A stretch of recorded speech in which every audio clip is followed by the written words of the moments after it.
Gillespie and Associates, and she's recently joined this firm after a long and storied career, which I'll go into a little bit of detail here.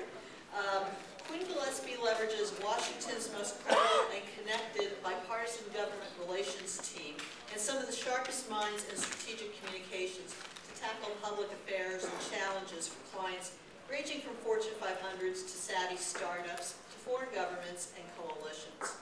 Prior to this role, she was the first full-time president of the GridWise Alliance, serving from 2008 until 2011, overseeing a more than doubling in size and budget of the organization. Now, the GridWise Alliance, if you're not familiar with it, is an organization that represents a broad range of the energy supply chain, from utilities to large tech companies, to academia, to venture capitalists, to emerging tech companies. Before that, she was a policy advisor for Good Energies, a private investment company with a portfolio in clean energy technologies of more than $6 billion. She's also co-directed the American Bioenergy Association, where she worked with entrepreneurs, universities, and utilities to develop biomass technologies. As president of the Hamilton Group, she worked with the Union of Concerned Scientists, Natural Resources Defense Council, Midwest Research Institute, and other organizations to lobby Congress and state houses, including Maryland, on various clean energy policies and funding. And prior to that, she's worked with the National Renewable Energy Lab. So please join me in welcoming Katherine up here.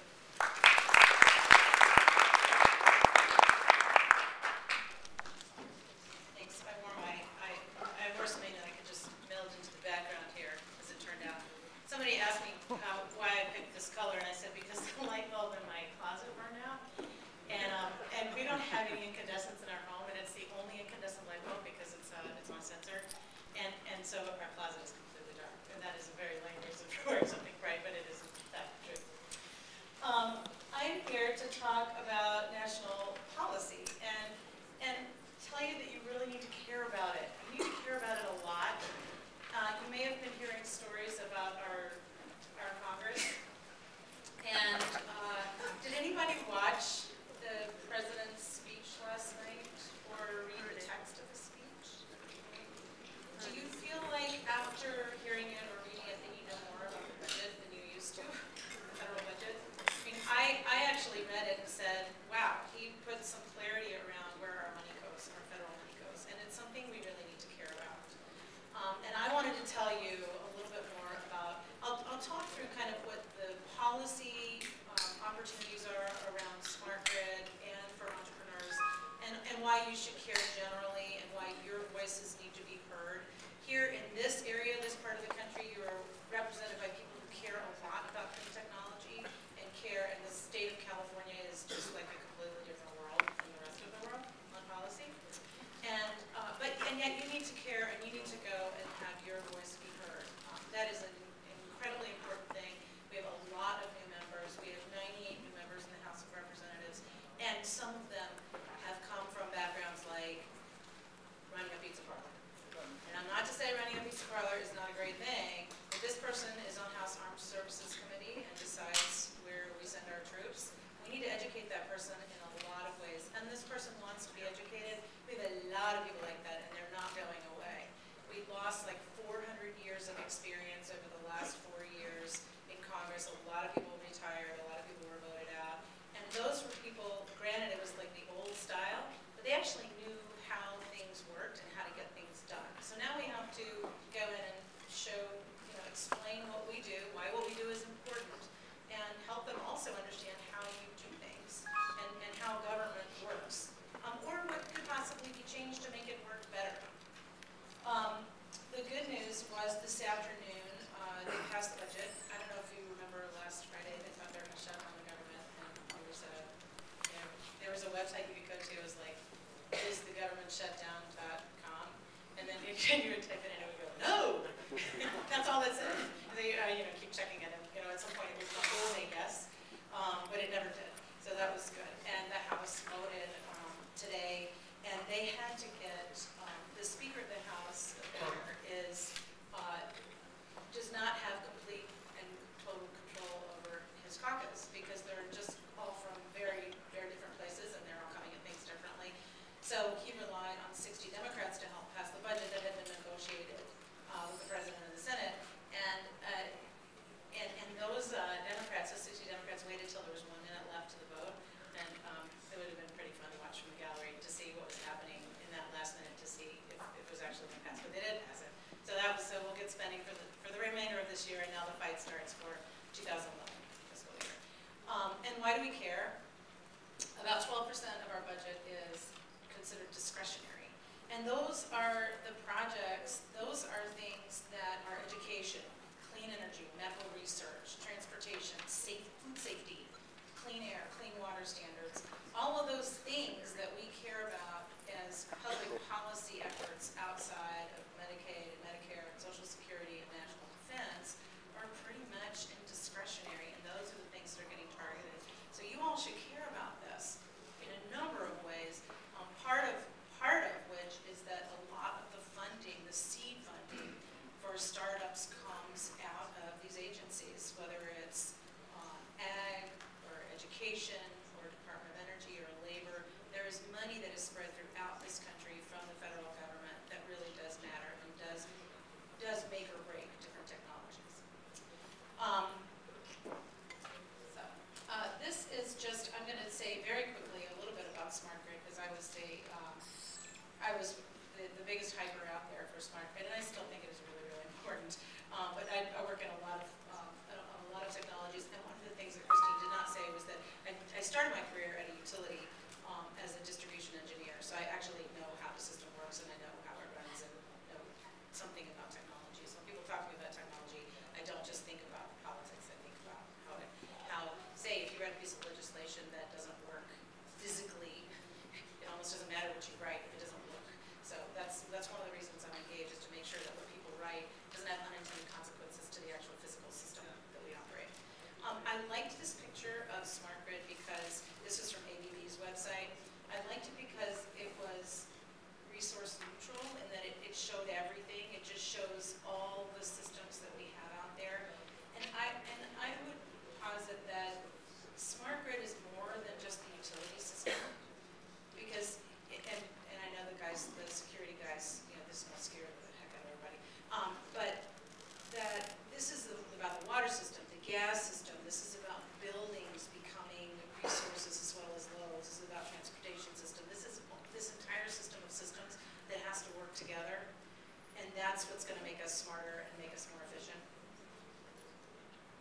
Now, I think there's a huge, I'm going to list these benefits because these are the things we have to tell our policymakers in order for them to write good policy. If you guys are techies and you don't understand SmartGrid, do you think someone who is throwing pizza for a living is now in Congress writing legislation is going to understand SmartGrid? And you have to go and explain what SmartGrid is, or what anything is, what the technology is you're trying to do, and what the benefits are. You have to, from a public policy perspective, you have to have a statement that says what the problem is, what the solution is that you pose for that problem, and how it's going to benefit people, how it's going to benefit the general public. That's why we call it public policy. So when we think about the benefits, all the benefits that have been talked about, and this is part of, I think, the issue of what happened in this state, was that it was all based on what the utility said the benefits were. And nobody else could see the benefits. It was just the utility had some really cool stuff that would help them manage their system better, and it was worth getting excited over, but they couldn't then translate it. There was a language barrier in translating what that was and actually giving people the technology to get benefits as well. So when I think of benefits, I think of, on the utility side, of course, increased reliability and a more balanced and efficient system that they can operate better. And that enables them to, yes, make more money, because that's what they have to do with less. The economic benefits is something that is, somebody mentioned before with the city of Sunnyvale, that a huge messaging is about jobs. And it's not just messaging, it's the reality. We have to create jobs and new manufacturing base. And I call them all green jobs, because anything that's going to make our system more efficient and cleaner is green. Utility side, the utility workforce is retiring. Well, they're not retiring as quickly as they were going to be retiring, but in the end that just means we're all getting older. There are going to be more older people. So eventually, yes, everybody is kids interested, we need students interested, universities being able to groom the feeders into getting kids involved in doing all of these things. On the consumer side, all we hear is, oh, you're going to save money, and then people don't save money, and then they complain that they've got headaches and impotence, and I'm not sure if they're at all correlated. But there are all these issues that people talk about, but because they don't have the tools that they can use to control what they want, what they're being told they can control. They're not given the tools yet. And I think that is something that's going to have to come along in conjunction with the rates. We can't talk about having all these dynamic rates in a vacuum. We have to have tools to be able to react to those rates. So potential energy savings, potential more choice and control, and then the societal benefits, we have to be able to put numbers on what societal benefits are. It can't just be, oh, isn't that a nice thing? That's like an externality we build in at some point. It's the warm, fuzzy stuff. Societal benefits can be real, and we have to start being able to count them and measure them and get credit for them. And I think California is starting to do that. And what's going to be interesting is to see, when I talk about a little bit more on the federal side, what on earth are we going to do on the federal side? So reduced carbon emissions and an ability to get more renewables and energy storage on the grid, these are all going to have tremendous societal benefits, as are the benefits of increased reliability, a better understanding of who is out of power and who isn't. Those are all going to filter down to society. So what policies are going to help us get to the proposition of I'm going to just call it modernizing our grid, because that's really what we have to do. And modernize our grid and allow everybody to participate. Clear goals. That's one thing that we don't have. We have energy policy, but our energy policy is a series of tax credits for varying industries. It's been the stimulus funding, which was an enormous cachet. That was terrific to get stimulus funding out there and get a lot of these projects started up at only 50% of the risk, because the federal government could take on 50% of it. But we don't have any goals. We tried to, in the last couple of years, to set goals for carbon emission reductions, try to set goals for renewable energy standard or an efficiency standard. Then this is on a federal basis. We haven't been able to do that. So what are we going to do? There is right now a move in the Senate, at least, to do a clean energy standard. And this is where your voices can be tremendously effective, because they're looking at how do we write a clean energy standard and what's considered clean. And guess what? The coal guys think they're clean. So then what does that mean? What does renewables get out of this? What does solar and wind and biomass, what does hydro count as? What does natural gas do? I guess everybody saw the Cornell study. So if natural gas is obtained through fracking, what does that mean? Is that going to get credit? Natural gas industry is very, very interested in having a policy that incentivizes them, as well as all the other technologies. So this is a puzzle that's going to have to be worked out. And if they can work it out, if the Senate does it, it's going to try to be bipartisan. It's interesting because in the Senate, Lisa Murkowski from Alaska and Jeff Bingaman are the chairman and ranking member of Senate Energy, which writes authorization legislation. It writes all the legislation for energy policy other than tax. And they do everything as much as they can together. They try to be incredibly bipartisan. And then we have some of the new members, like Rand Paul, who says, I don't want to not be able to buy whatever light bulb I choose to buy. And you can't tell me what kind of light bulb. And by the way, my toilet doesn't work. Yeah. And so that's the level of debate. And in an authorization bill, which basically says this is a program and a policy that we think is important, he and Mike Lee of Utah, another new member, are saying, well, that's great to have this program, but is it going to cut the deficit? Well, it's not a funding program. It doesn't get funded. It doesn't cut the deficit. It doesn't cut it. We're not going to vote for it. And they just don't vote based on the fact that they want to cut programs. So there's an issue of, even on the Republican side, being able for them to get their people together. There's not a caucus agreement on how this should proceed. But if we can get the sides to work together and come up with something, we can have something interesting. But they need informing by real people. There are very strong lobbies in Washington that will promote their technology, not just their technologies, their entire industry. Whether it's the public is still for debate. You all are part of the public. The public has to be heard because it's public policy that they're writing, and they have to write something that makes sense for people and for the next generation and for our planet. And however that comes out being, you all should be able to be informing them.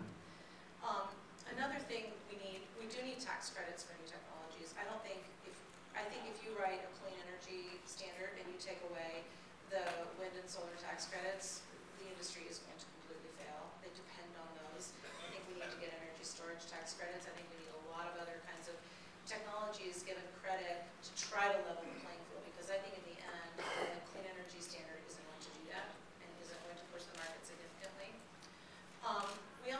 I also think investment incentives, like some kind of a clean energy development administration, some kind of seed funding for folks to be able to tap into, that's kind of like a green bank that will allow you to have some interesting investment opportunities within the federal sector. And then federal collaboration and partnership. There are tons of programs in the federal sector that people don't know how to tap into, that are there, that people tap into in a very limited way, so that the same technologies are funded, and they need to hear from new people. They need new technologies and new ideas to be able to see some success in the federal programs like the Department of Energy. We talked about interoperability standards, which are incredibly important to be able to know, what we're dealing with if we deploy a technology, that it's going to work with the other technologies. I'm furious that my iPad doesn't have a USB port, and I just realized it last night, of course, and I was like trying to look at my presentation. I was like, ugh, I can't believe this. But that's the kind of thing we need. We need to make sure things interoperate and communicate with each other. And then ability to navigate, and people have been talking about FERC and NERC and all that, and that's really difficult if you don't live and breathe DC, but the Federal Energy Regulatory Commission can actually can make public policy. They have an enormous amount of jurisdiction, and they just did an order that allowed energy storage to be treated as generation, and there's certain conditions for that. But that is a very interesting and progressive energy storage and demand response to be treated. Energy storage and demand response to be treated as generation. And demand response is an enormously powerful tool, and it can be very sophisticated and very different from just direct load control, which is what a lot of utilities have done. And that's something that Congress didn't have to do, that the FERC could do in its own, with its own jurisdiction, and do something progressive and interesting. But they relied on people to tell them how to write that and intervene in that case. So that's another agency that has a tremendous amount of jurisdiction that can do things that affect everybody and affect all of our technologies. Okay, so I don't know what I just pressed. So what policies, and I've talked a little bit about this. So we need sustained research and development budgets. We need to make sure the budgets are sustained and that you all have access to those budgets. And most of these things the administration has been really, really supportive of. The administration has basically shielded clean tech from cuts, which is tremendous. It's also shielded EPA. It's been shielding some things that during the climate debate last year, because they had just gone through the healthcare issues, they weren't as visible on, and now they are, and that's helpful to everybody here who's doing clean tech. Progressive regulation, which, as I mentioned, FERC is doing some pretty progressive things. Innovative financing tools, policies that promote clean tech as job creators, as a way to maintain manufacturing competitiveness in this country. Those are all things that people need to hear about and understand and learn about. I also, when I was at Gridwise Alliance, a lot of people, like my old investor friends, would come up and say, well, we want to invest in SmartGrid technologies, but we don't know how to do that in a utility environment. So the utility environment is difficult, and I've talked to some folks here too about how long it takes to even be heard. And then once you're heard, they say, well, the PUC has to approve it. And then sometimes the PUC will say, well, the legislator has to say that it's okay for me to approve this. So that is a really long, as everybody said, it's going to take a really long time, and maybe some of you don't feel like waiting for the next 20 years. So maybe you work instead with other companies and other innovators to partner, and I think that's what a lot of the people here have been saying, is like, let's find some other partners and try to create an environment for that.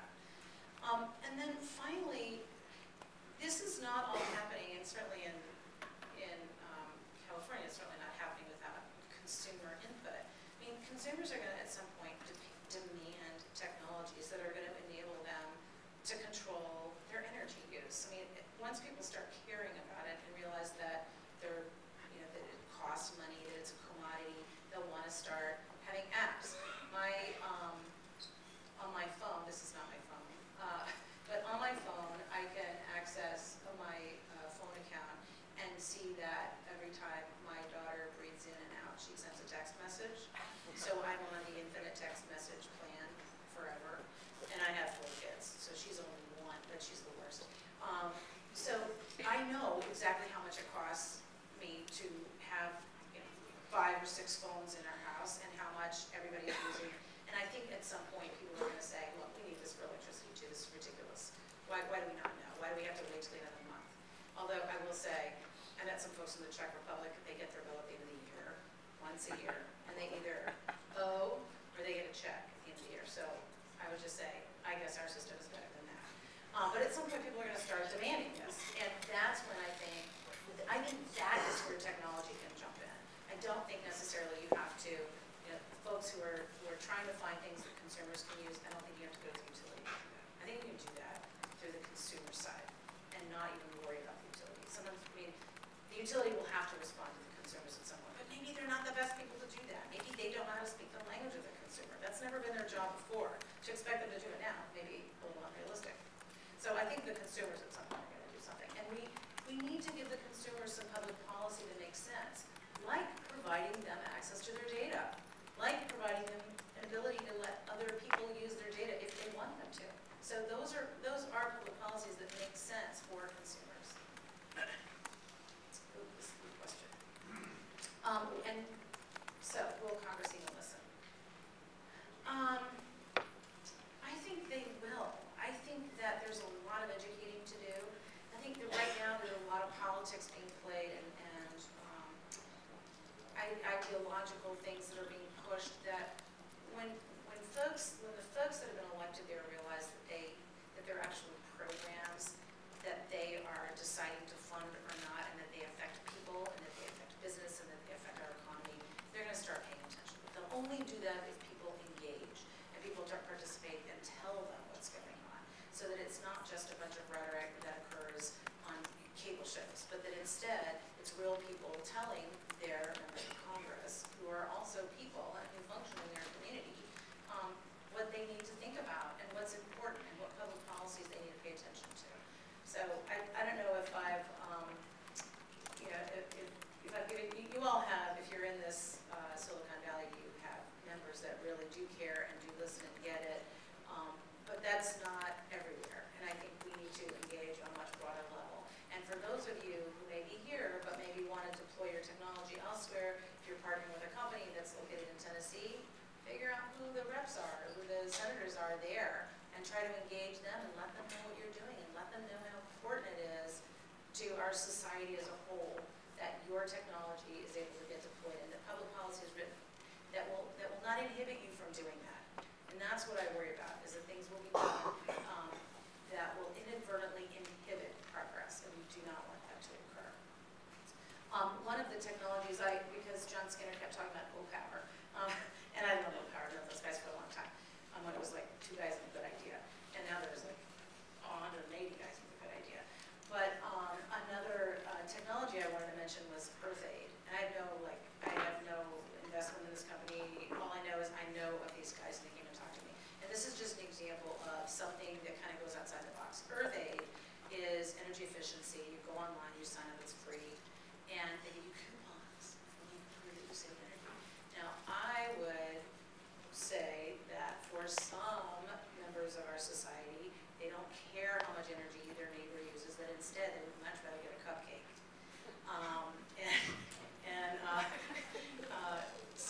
So there are all kinds of interesting models, and there are people using social media in ways that's fascinating and that will get us to a place where we're thinking about energy and thinking about we're changing the culture of energy. So just like back in the day, and this was in an episode of Mad Men, one of the early episodes of Mad Men, where they had a picnic and they got up and they shook out their picnic stuff and they walked away and they just left the garbage there. Nobody would do that anymore because we're changed our culture of carbon. And I think we can change our culture on energy, but we need to change also the way Congress thinks about it, so that we can start putting public policy in place that allows us to do that. So, thanks very much. Anybody have questions? And by the way, my son is out here calling. I'm from DC. I've lived in DC forever. My son came out here because he said, I'm sick and tired. My husband also, he's also a lobbyist and an environmentalist. And my son said, I hate DC because of all the politics. I'm moving to California. And if he had been here today, he would move home. Does anybody have any questions? Yes. Somebody back here has a question. Is there a, you just want to yell? Yeah, no problem. Bobby Jones. My question on the legislative side, why isn't the banks involved in that second bridge loan, second help? You can't allow the government to support everything. When are you guys going to push the banks to start helping the small businesses in this space? Get the loan. Yeah, the question is, how about the banks? I mean, I think that there's probably a role for that. I don't know.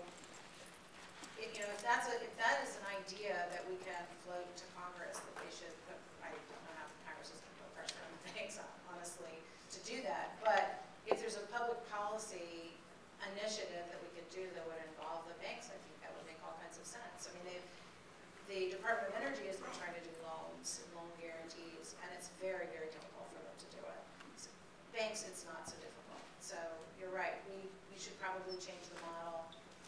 If there's a public policy way to do it, maybe we should think about it and talk about it.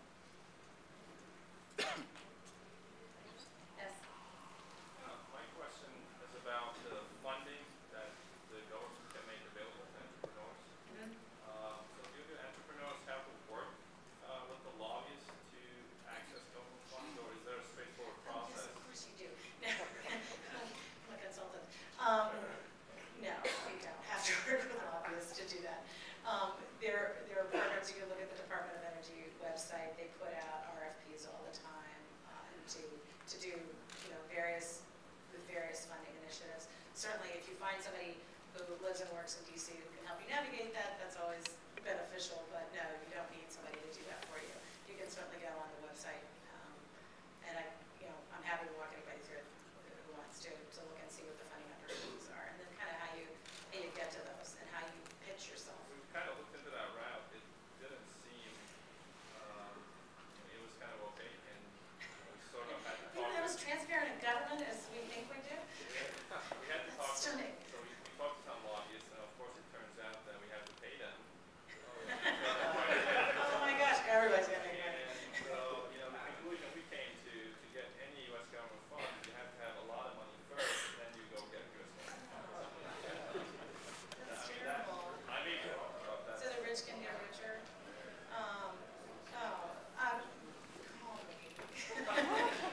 No, I mean, I'd be happy to talk to you about how you would be able to do it without having to hire a firm to do it for you. Yes. I want to know why all the emphasis on tax credits when most of these companies don't make any money to start with, and where they need money is in that first few years before they can begin to get profitable, so they end up paying taxes. I mean, I just think the tax credit thing might work for a 5-year-old company that's trying to build a big factory or something, but it doesn't help most of the entrepreneurs in this room. Get out of the valley of death. Yeah, that's. No, that's absolutely right, and that's why we would try to make sure that applied science and deployment is funded just as critically as basic research and the tax credit side. But that there are programs that will enable, and Department of Energy does have some of those programs where you can build partnerships, do projects, maybe they're pilot projects, but we should improve out the technology, get some decent data, and then go to wider deployment with it. So there are opportunities to do